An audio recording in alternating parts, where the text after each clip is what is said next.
Okay, magandang araw po sa ating lahat at panibagong vlog na naman ang gagawin natin at ongoing ngayon yung hearing sa flood control projects sa Senado.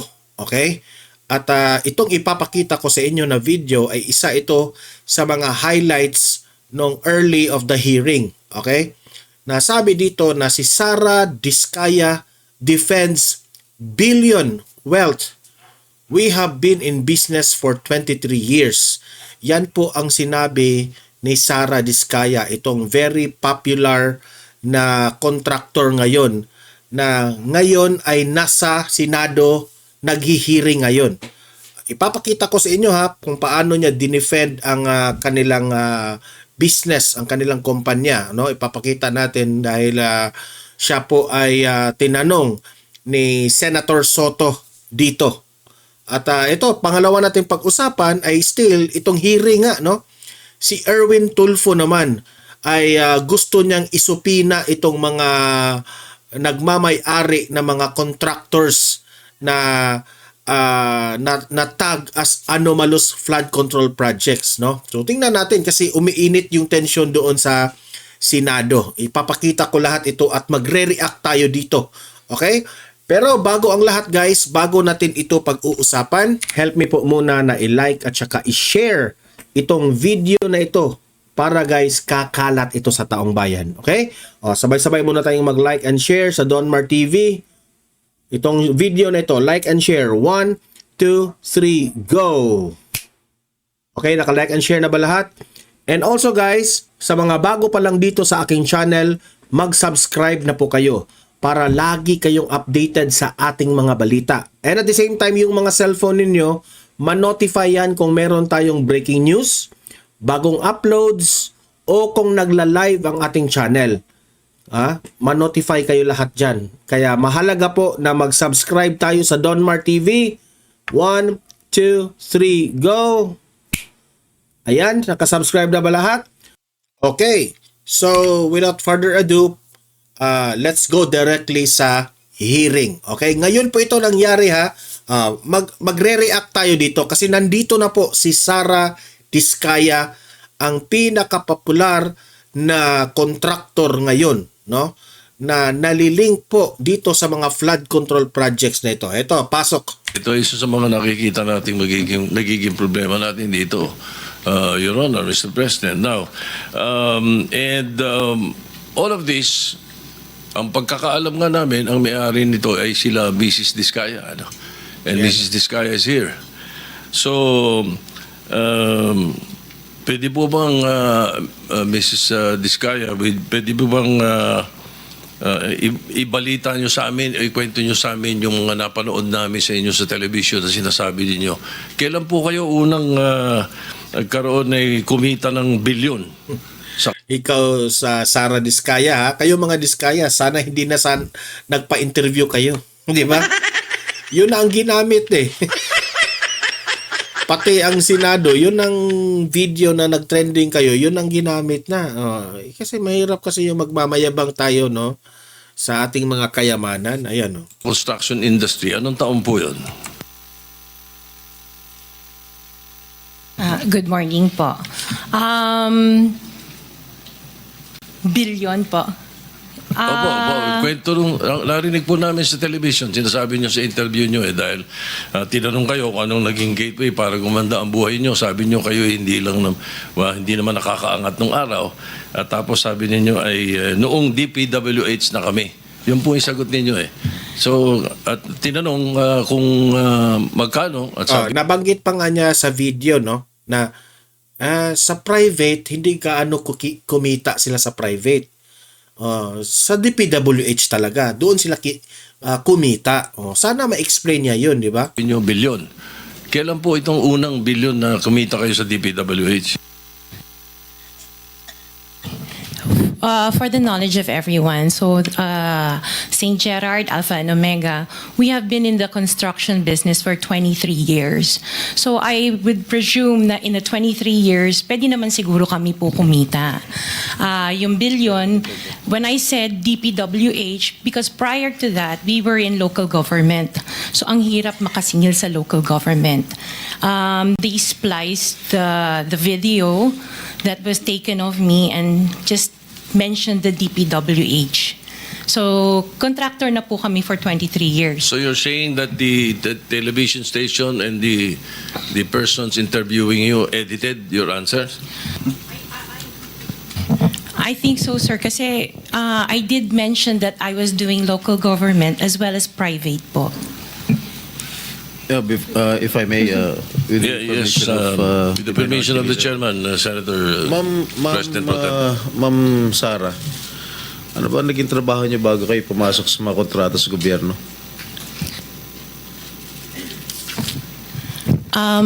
My father was a contractor before. Kontrata rin Pero siya? yes po, Kontrata rin sa for DPWH? LGU po. LGU, and then ako, I worked sa ibang bansa. Yun po. Anong work mo sa ibang bansa? OFW. I was a dental receptionist and an orthodontic nurse. So you are a doctor? Nurse? No po. Yung asawa mo, ano trabaho?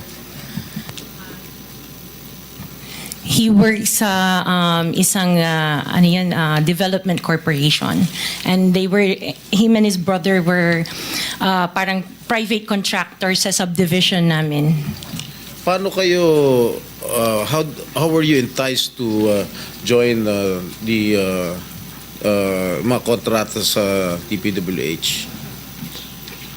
Who influenced you? Wala naman po. Nakita namin on PhilJeps na may mga projects na pwede palang mag-join. So we joined the bidding na we know that we were qualified for. All right, Mr. Chair, I would like to reserve all my questions if my turn comes already. Thank you, Mr. Chairman, to continue. Senator, Mr. Chairman. Mr. Chairman, Okay, with the permission of the Senator Minority Leader. Soto, the Minority Leader. Ma'am, very clear man yun sa video na sinabi mo. Kung kailan kayo kumita ng malaki, sabi mo, noong nag-DPWH na kami. Oh, di ba? Ngayon, gusto mong i-attribute yung wealth ninyo going back noon pa sa tatay mo, nung nagsimula kayo ganon. Pero very clear, the video won't lie. Sinabi mo, noong nag-DPWH na kami. Oh. Yes po. So, kailan ba kayo nag-DPWH? Parang sometime in 2012, nag-start kami with DPWH.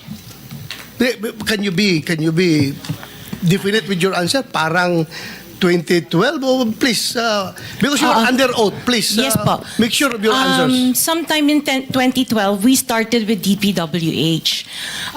We started with joining biddings. Pero prior to that, we were with local government.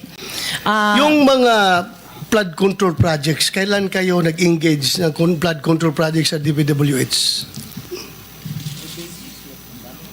Siguro mga 2016 onwards. Please make sure of your answer. Yes po, 2016 onwards po. 2016 onwards. Yes po. 2016 onwards. May follow-up Yeah, yes, ka sir. ba? Yeah, Okay. Go ahead, sir. Go ahead. All right. Kasi based on your... Una sa lahat, we would like to clear the reason that we're asking you this, and centering on you at the start. Ganon din ang gagawin namin takbo doon sa ibang mga kontratista rito na naibitin natin na nasa top 15 ng presidente. Nasa top 15 ng presidente, may mga flood control projects, mayroong guni-guni, mayroong ghost, mayroong nagawa, may nagawang palpak, okay, may nagawang tama. Ngayon, tapos marinig namin yung kwento sa television na tungkol doon sa sinasabi nyo na napakarami ninyong kinita at ika nga sa DPWH to 2016 kayo nag-umpisa sa DPWH. Pero yung mga pinakitang mga sasakyan ninyo ay 2022, 2025, 2024. So, lately, yung matindi, hindi po ba, na mga income ninyo? Mga anong taon kaya sa tingin ninyo? What year would you say that you were able to engage or be able to get projects from the DPWH for flood control projects? What year? Yun nga po, nag-start kami makakuha ng pailan-ilan, pero 2016 po onwards po. Yes. 2016 onwards. In 2017, how much did you pay the BIR on your income tax? Sorry, I don't have the data on me right now kasi I have an accountant that handles that po. Pero I can get it for you. If Yes, please. May we request that Yes po. we find out how much your income taxes were paid from that time, 2016 to the present. No? Okay po. All right. Now, Mr. Chairman, in 2015, St. Gerard, which you own also, no, Mrs. Discaya, was suspended by the DPWH. In 2020, they were blacklisted by the DPWH. However, St. Gerard's pickup license was renewed and is valid from July 1, 2023 to January 28, 2026. For St. Timothy, which you also own, it was found out by the President that the 2023 Bulacan River project amounting to 96.4 million was deemed completed even in more than 200 meters of revetment were not built. St. Timothy's pickup license was also renewed 2025 to 2027. So, Engineer Takay, what is the basis for the renewal despite the issues in their previous projects? Sir? Mr. Chair? Engineer Takay, can you not answer? You're the chairman. Bakit itong executive director ang pinasasagot nyo na pinasasagot? Yeah, the blacklist that was issued by the DPWH, Your Honor, has certain time limitations. So, once a notice that the project has been completed, then the blacklist is lifted. And PICAB actually limit of responsibility is we can only institute disciplinary action upon a complaint or a verified violation. Ibig sabihin, pag walang nagko-complain, sige lang na sige. Mr. Chair. That is the limit of our responsibility, Your Honor. The IRR, Section 4.2 states that disqualification under letter CA, involvement in any construction, malperformance of grave consequence, PICAB under this section, hindi sila, are they not disqualified for renewal? The blacklist, Your Honor, is issued by the DPWH. If the blacklist is lifted by the implementing agency, then their licenses can be renewed. However, we also have another mechanism that if there is a verified complaint or complaint from the LGUs or from the implementing agency, then we hear the case and then apply the penalties that are commensurate to the offenses that are being committed. For example, Your Honor, the DOLE reports to us a lot of infractions that are committed by contractors, such as unlicensed contractors implementing construction work, unsafe practices resulting in the death of people in the workplace, and we act upon that immediately. In fact, Your Honor, we submitted, upon the request of the BIR, we submitted last July 25 our transmittal regarding the request for the documents of the construction group of Diskaya, because if and when the Bureau finds out that their papers are not actually compatible to the papers that are submitted at the PCAB, then we will suspend or revoke all of their licenses automatically, because there is now complaint. And we have communicated with the Bureau. In fact, I have met with Commissioner Lumagi once, and we have responded to their letter. And along with our letter, we have submitted reams of documents for the Bureau to review, Your Honor. Mr. Chair, Mr. Chair, may I with the Wait, before permission of the Minority Leader. before we proceed, let me acknowledge first the presence of our Majority Leader. A quick question, Commissioner. Yung imposition ng suspension is Section 99 ng RA 12009. Blacklisting is under Section 100, correct? Pareho namang nalilift ang suspension and blacklisting. There's no problem there because it's in the law. I think the trajectory of the Senator Soto's question, kung paano natin madidisiplina, why don't you, for example, resort to Section 101 of the same Republic Act? Kasi dito sinasabi niya, imposition of blacklisting with perpetual disqualification. I believe kung ang pinag-uusapan ay ghost projects, kasi makikita mo pagka blacklisting and perpetual disqualification, dapat recidivist na siya, ulit-ulit na siya, 3 or more. Kapag ka ghost projects ang pinag-uusapan, I think this is 10 times over. Halimbawa, nakalagay dito sa blacklisting, corrupt, fraudulent, collusive, and coercive practices. Katulad ng ghost, drawing up or using forged documents. Ghost projects.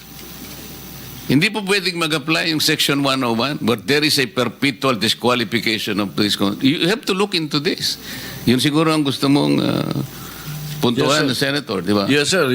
Mr. Chairman, thank you, And sir. then I think we have to put a limit muna, sir. Kasi medyo gusto nang magtanong Sige. yung iba. Sige, Makakabalik ka naman, try boss. I'll try to wind up for a while. No? Yes. Marami pa po akong tanong eh. My point here is that I want to amend the law creating the PICAB. Kailangan lagyan ng mas matinding power, mas maraming koordinasyon at coordinate sa DPWH, hindi lang sa DTI. So my line of questioning is towards that. Kung ano mga naging performance nyo, ang ginagawa ninyo, paano nyo dinidisqualify, paano yung license ninyo. I heard you have 45,000 accredited contractors nationwide. Mambigat eh. Tapos, ang sabi ninyo, maliit na kumpanya kayo. Maliit na agency lang kayo. Tatatlo yung board member nyo. Yung 2 board member mo, are you aware that they are contractors also? Engineer Takay? Yes, Your Honor. I am aware. In fact, EGB has actually filed a voluntary leave of absence the day after their name appeared on the list of the So when they were appointed by whoever, President Duterte or President Marcos, because I know for a fact you were appointed by President Duterte originally, di ba? We'll give you more time, Senator Soto, para yung iba gustong magtanong. Sige. Let me just re-emphasize, lahat po dapat makapagtanong, but ilimit muna natin sa first 5 minutes. Pagkatapos pag may time tayo, balikan po natin ang bawat isa.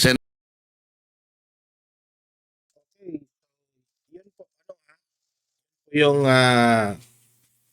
kay Senator Soto na talagang binusisi niya lahat ng mga pwedeng kasi po paano ito mapaparusahan itong mga sangkot na ito, no? Pasok lang sila ng pasok ng mga kung ano-anong mga contractors, di ba? So kailangan rin may rules rin. Ito naman kay Senator Erwin Tulfo naman, pakinggan natin, okay? That's why. I mean, this is a full-blown hearing, and yet they only send representatives. We want Kasi yung ibang mga contractors hindi pumupunta. So, ito yung hinanaing rin ni Senator Erwin Tulfo. Mr. Chair, if possible, I manifest that we invite them here or subpoena the owners, not these representatives, Mr. Chair, because there will be questions we'll be asking later. Yan ang nakapagtataka, ang yaman-yaman nila, no? So, akala siguro nila na madadala lamang sa kanilang mga secretaries dyan, ipapadala dyan sa hearing. Dapat talaga yung mga owners ang pupunta dyan. Bakit kayo, sa tingin ko, in my own opinion, baka ayaw nilang pumunta sa hearing kasi napahiya na sila o nahiya sila, di ba? So, sa ganon, parang sasabihin ng taon bayan, that only shows na yung mga galawan nyo ay guilty kayo. Di ba? Ganon naman eh. Bakit kayo nahiya? Sa sobrang busy, kung magrarason kayo na busy kami. Hindi. Hindi po biro ang hearing na ito ng Senado. We are talking here of the tax that is taken away from the people's money. So seryoso po ito. Kung malinis kayo, you present yourself here in the hearing. Ipagtanggol nyo ang mga sarili ninyo, 'di ba? Kung wala kayong kasalanan o wala kayong ginawang pangungurakot, 'di ba? That they won't be able to answer, Mr. Chair. They might tell us like, papaalam pa sa ganito, kakausapin namin. We need the owners here, the Correct. proprietors, Mr. Chair. That's correct, Your Honor. I think we made clear from the beginning that those invited are the owners or beneficial owners of these initial 15 construction companies, although they are not limited to 15, I suppose. So kung kayo po ang dumating, representative lang kayo, sana meron kayong dala-dala na dokumento na kayo ay makapagsasalita in their behalf na ang sasabihin nyo will bind the company. Okay din sa amin yun. Pero kung wala kayong ganon, pasensya na po, ang kailangan dito talaga ay yung may-ari na talagang sasagot sa mga tanong namin. Thank you. Mr. Chair, isa pa, sabi po ng DG po natin, Director General, meron po yatang 4 na pinadala na sa PINA pero hindi pa rin po sumipot. What is the pleasure of the body in connection with those recalcitrants? I move, Mr. Chair, that we issue a warrant of arrest for these people who refuse to attend despite the fact. Ayan na. Mag-issue ng warrant of arrest. O punta na kayo. Kayong mga contractors na nabanggit yung mga pangalan nyo, punta na kayo dyan. Wag na kayong palusot pa na busy kayo. Secretaries lang ang pinapupunta namin. Hindi yan pwede. Kayo yung nagmamay-ari. Kayo yung humarap. Ang that's unfair naman na iba yung ipinaharap nyo tapos kayo yung gumawa ng business na yan. 'Di ba? Lumaban kayo ng patas, hindi na nga kayo 'di ba? Nakikita na nga sa mata ng taong bayan na there is something wrong with sa nangyayari sa flood control. Hindi po sila, ang taong bayan ay hindi po sila nagugustuhan yung trabaho ninyo dito sa flood control. Hindi na nga kayo lumaban ng patas, pati dito sa hearing na ito, hindi pa kayo lalaban ng patas, ba? Sobra namang kapal niyan. Kapala na talagang mukha na yan. That we have already sent a subpoena, Mr. Chair. I second the motion.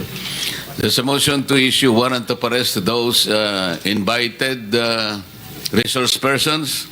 And the second, the motion is adopted. Yang mga resource person na yan, Yan ang mga contractors na ini-invite nila as resource person. O, linawin natin yan, ha? Mr. Chair, may I know who else from the Department of Public Works who were invited but are not here as of this moment? Oh, tama yan. Send them warrant of arrest or else contempt nyo. Mr. Chair, if I may continue about the officers of the Public Works, those who are not here but who were invited are Regional Director Gerard Opulencia, OIC Regional Director, National Capital Region. I think he is there. Already. Somebody signaling. Okay, thank you. Engineer JP Mendoza, Chief Construction Division, Bulacan First District Engineering Office. Is he here?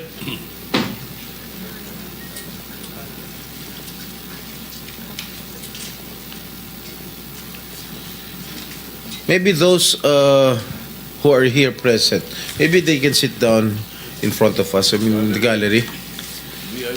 Sa VIP gallery. Dun, yun mga wala namang business dyan sa gallery, tumayo na at lumipat sa ibang upuan. Mr. Juanito Mendoza, Accountant 3, Bulacan First District Engineering Office. Is he here?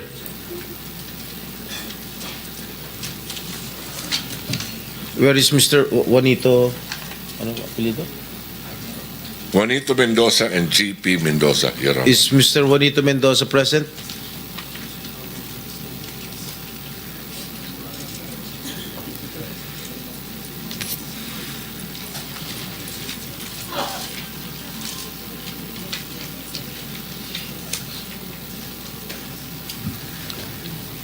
Let me acknowledge the presence of Senator J.B. Ejercito.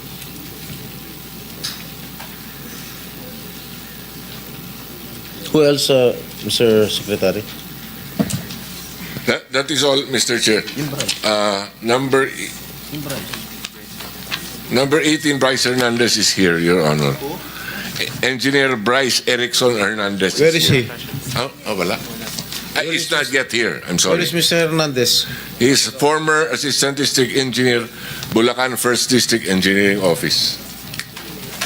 Okay.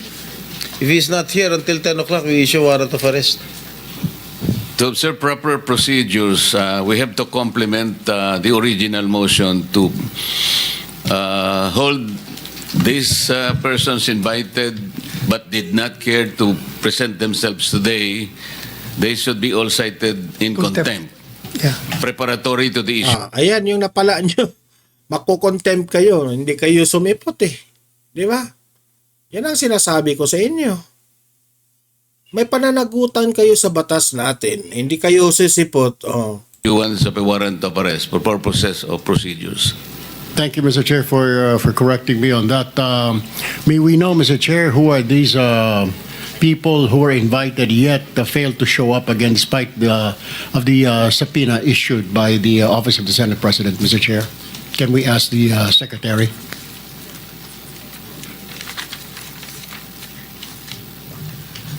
Your Honor, if I may proceed. A subpoena was served on Maria Roma Angeline Rimando, owner-manager of St. Timothy Construction Corporation, August 22, 2025. She is not here. Number one. Dami palang wala dyan. A subpoena against Yumir Villanueva, President Top Notch Catalyst Builders. A subpoena was served also on August 22nd. Mr. Lawrence Lubiano, President Centerways Construction and Development Corporation. Already? Okay. Sorry, so that's two. Aderma Angeli Alcazar, President CEO SunWest. A subpoena was served. But she's already here. Okay, thank you. Mr. Edgar Acosta is not here, but he is represented by Mr. Edsel Marbella, Hightone Construction and Development Corporation. And then Mr. Mark Alan Arevalo, Wawaw Builders is, I think, already here. No?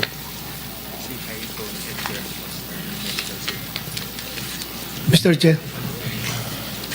Sir? Thank you. If the motion of Senator Tolpo was recalled, Yan yung mga mukha ng mga contractors. Nandyan na ha, nakalinya. Yung mga present nakalinya. then may I move to cite in contempt all these absent invitees so that warrants can be issued against them, Mr. President, Mr. Chairman. Second. Second the motion. So, sa motion, it has been seconded that all persons invited and properly served with subpoena but did not appear in today's hearing are all cited in contempt in preparation for the eventual issuance of a warrant of arrest. Thank you, Mr. Chair.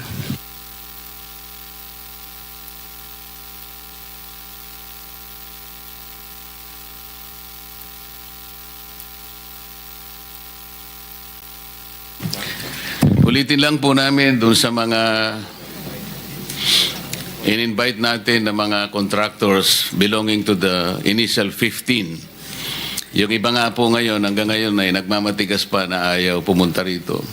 Para po maipakita namin ang kaseryosohan ng pagdinig na ito. Gusto nga namin i-accommodate kayo Para sa ganon, matukoy natin talaga kung sino talaga ang mas malaki ang pananagutan sa napakalaking pinsala na nagawa ng pagbaha sa ating bansa sapagkat hindi naman talaga nagawa ang mga projects ang ayon sa dapat magyari. Yung mga projects dapat maproteksyonan ng communities, ngunit ang nangyari, kabaligtaran. Kanina po, binabanggit ko na marami na kaming kinausap na mga ehensya ng ating pamahalaan. Yung AMLAC po nakahanda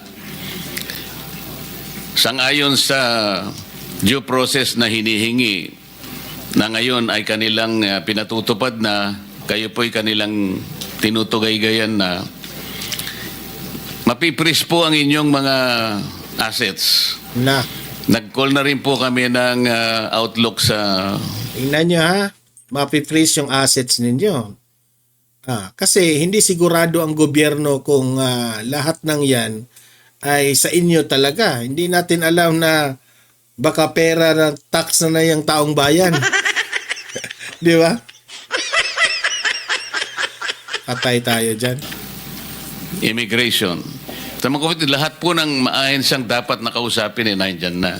Ang pick-up, nakahanda po kayong iparibok lahat ang mga lisensya sa sandaling mapatunayan natin. Ang DPWH may karapatang mag-blacklist yan sa ilalim ng kanilang pamamahala. Pwede po namin sigurong sabihin na makipagtulungan na kayo. Sa tingin namin, kayo naman ang hindi most guilty. So siguro pwede nating pag-usapan na sa ngayon, iniisip namin, baka para lang maingganyo kayo makipag-cooperate. Sabihin na natin, wala mo ng criminal prosecution. Kasi po, plunder lahat ang lalabas nito Bilyon-bilyong piso po ito. Kaya kung sakali po na kayo ay ma-prosecute, puro plunder po ito. Alam namin na mabigat ito. Inaasahan nyo ba na kayo lang ang magdudusa dito? Na kung magturo kayo halimbawa ng mas may malalaking pananagutan dito, sino sa DPWH ang may kagagawa nito? Ituro po ninyo. Sino po sa mga funders, sino po mga politiko na may kagagawa nito? Turo po ninyo. Para naman makatulong kayo, hindi lang kayo ang madidiin dito, kundi yung mga government officials rin. 'Di ba? Alam ko ang mga contractors na ito, gusto rin kayong kumita. 'Di ba? At naniniwala nga ako personally, this is my own opinion. Mas malaki ang kinikita ng mga government officials na nakalink dito sa mga contractors na ito. Di ba? Ito ang magiging liability nyo lang, siguro civil damages. Kung papayag kayo, you indemnify the government. Ibalik nyo yung pera na nawala. patulong kayo sa mga insurance companies na nag-post ng mga bonds para hindi kayo masyadong masaktan. Kung matutukoy pa ninyo kung sino-sino yung mga yan, sa tulong ng Insurance Commission. Ibig ko sabihin, para hindi kayo ang magigitin lang ng leeg, magturo na kayo. Correct. Yan po yung gusto naming mangyari rito.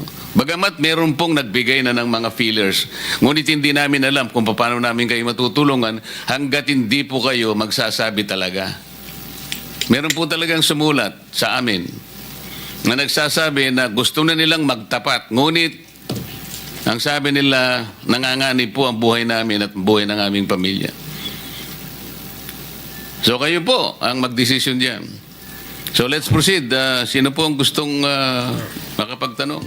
Before that, Mr. Chair, I would like to request the COMSEC to administer the oath. So ang gusto mangyari ni Senator Marcoleta, the way I understand sa kanyang sinabi, ay kayong mga contractors, sabihin nyo na kung sino ang mga binibigyan kayo ng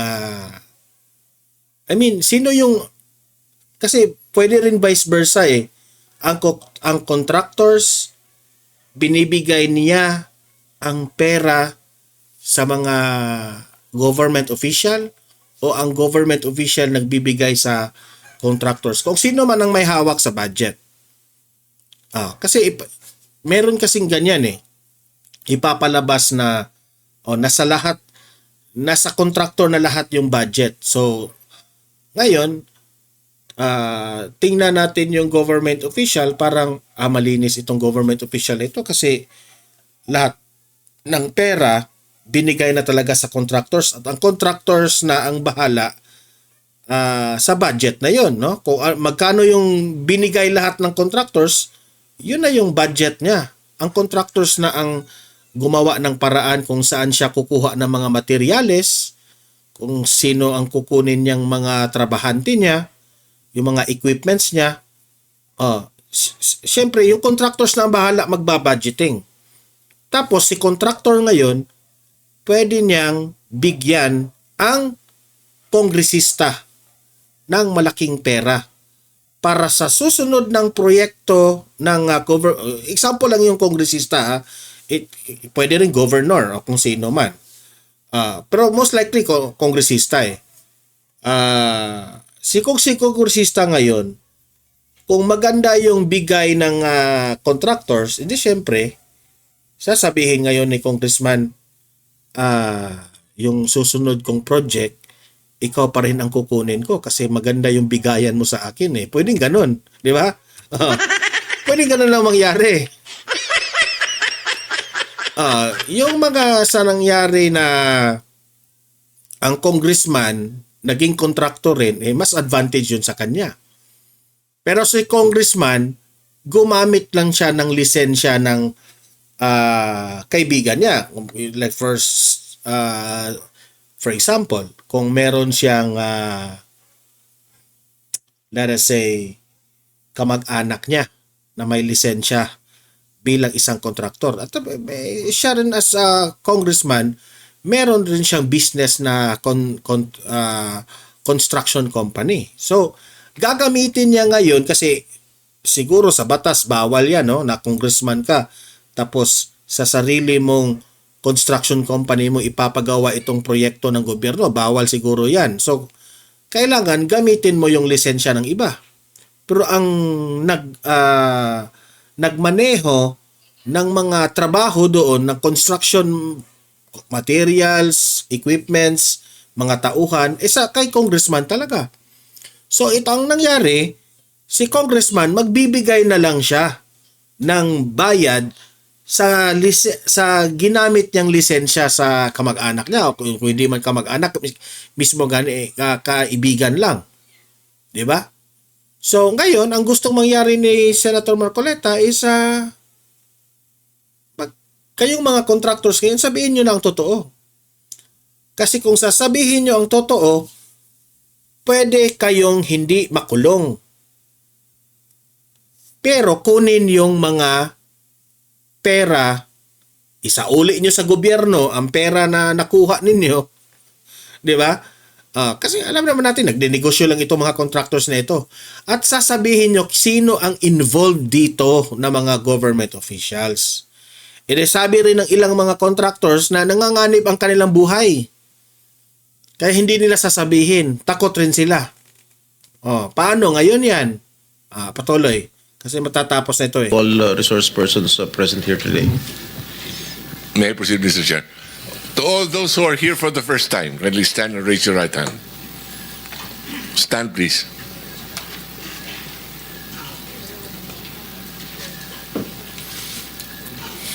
Ayan, si Do you- Diskaya yan, yung babae. Who swear or affirm to tell the truth, the whole truth, and nothing but the truth in this proceeding? Thank you. For the record, everyone said yes, Your Honor.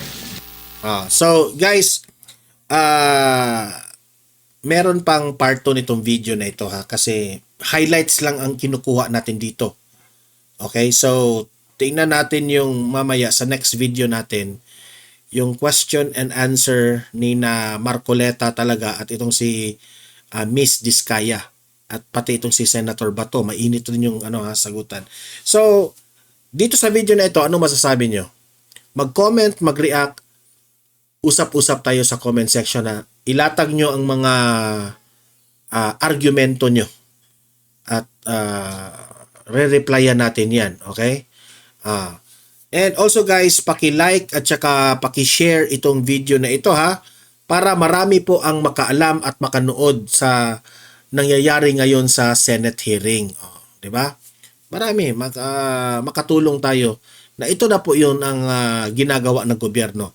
And sa mga ngayon lang nanood dito sa channel na ito, if this is your first time na bumisita kayo sa channel ko, isubscribe nyo na ang Don Mar TV. Okay? Libre lang ang mag-subscribe. Walang bayad yan. Kaya updated pa kayo no kung nakasubscribe kayo. So, subscribe na kayo no. So, see you in my next video ha. Kasi po, marami pa po tayong video na ipapakita dito na sobrang maiinit na sagutan. Okay? Hintay-hintay lang kayo ha. After this video, meron pa tayong i-upload mamaya. Okay? So, have a great day, have a great night. God bless po sa ating lahat. Mabuhay ang Pilipinas and God save the Philippines. Bye!